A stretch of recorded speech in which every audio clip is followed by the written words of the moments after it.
Could the Canadian real estate bubble be about to burst? One expert thinks so. He says Canada is probably sitting on, get this, the largest housing bubble of all time, and that it's at high risk of unraveling. With more, let's go to Phillip Colmar, global strategist at MRB Partners. Phillip, welcome to the program.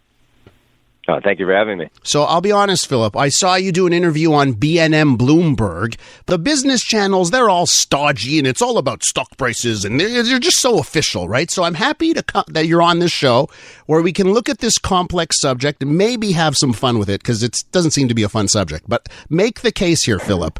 Make the case to our listeners that we are on, quote unquote, the largest housing bubble of all time.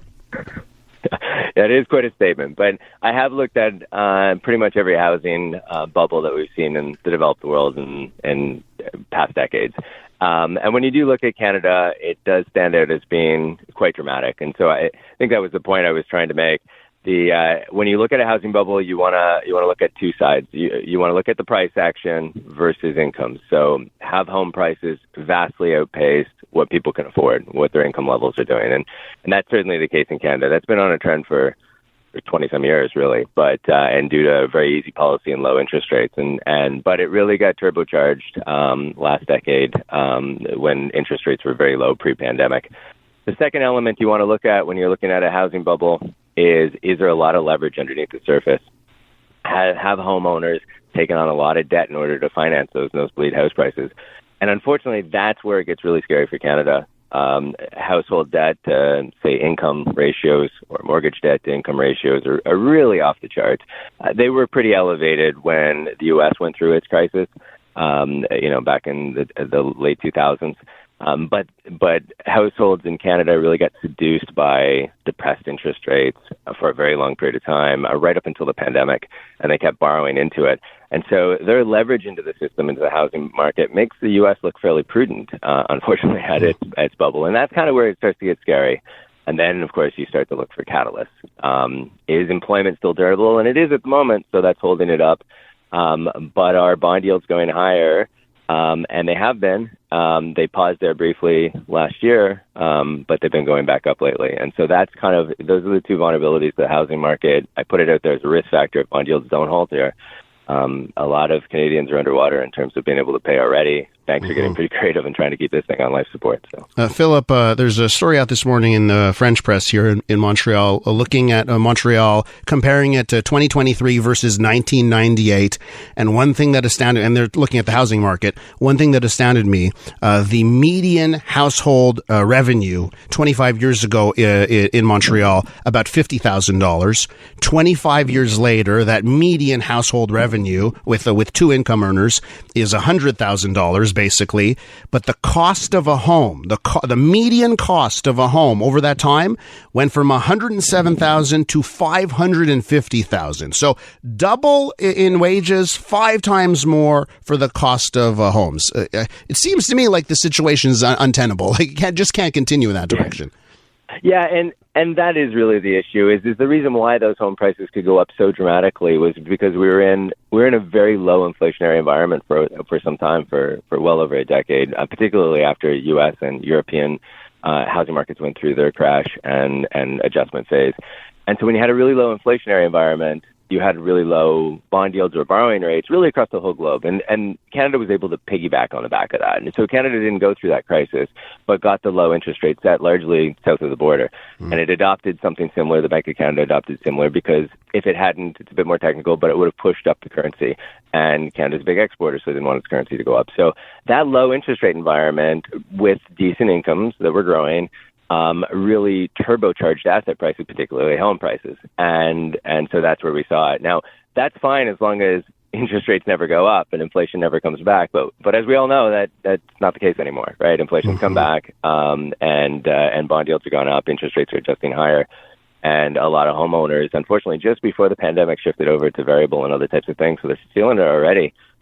Many of them are drowning in this kind of debt level. We're with Phillip Colmar, global strategist at MRB Partners, talking about Canada's housing market and the risk that we are on the verge of a bubble here in the housing market. So, Phillip, I don't know if you ever watched the Austin Powers movies. There's a scene in one of these Austin Powers movies where someone gets run over by a steamroller. And the steamroller is so far away, and steamrollers are very, very slow, they see the steamroller coming. It takes minutes for the steamroller to get them, and they still get run over, right? Is there anything we can do to stop this? Is the bubble bursting? Is there something we can do to avoid it, or is it inevitable?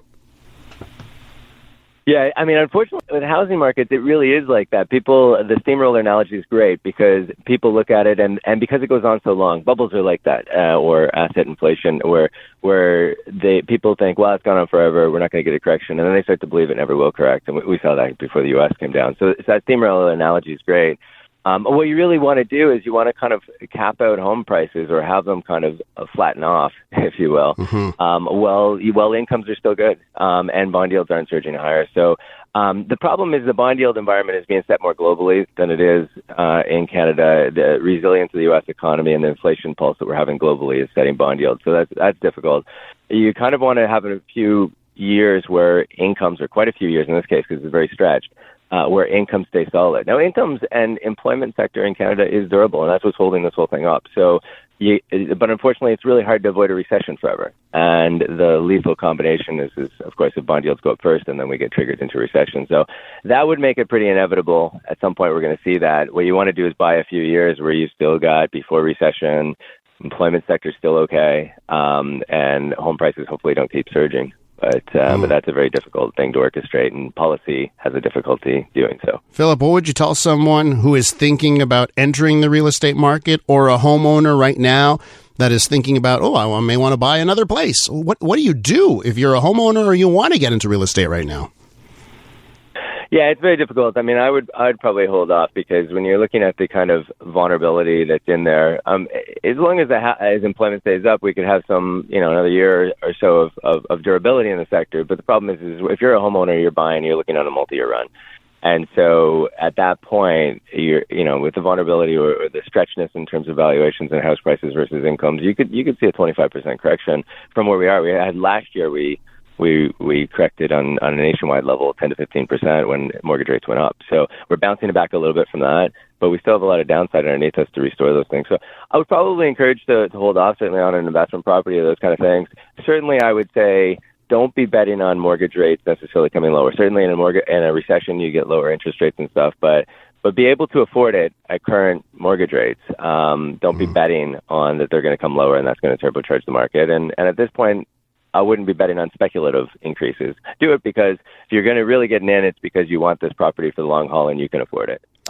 Because otherwise you're going to run into vulnerability, I think, and be willing to take some hit during the next recession. Phillip, it's a great chat. Thank you so much for coming on the program this morning. I know you spent some time in this city as well, so it's great to catch up. Yeah, well, my pleasure. Thank you very much for having me. That's Phillip Colmar, global strategist at MRB Partners. I just want to give you a little reminder here, because it is a big day on CJAD 800. Of course, it's the Caring for Kids Radiothon for the Montreal Children's Hospital. And if you've been looking for the phone number so that you can join the Circle of Hugs, here's the number so that you can support the Montreal Children's Hospital Foundation. 514-939-5437. 514-939-5437.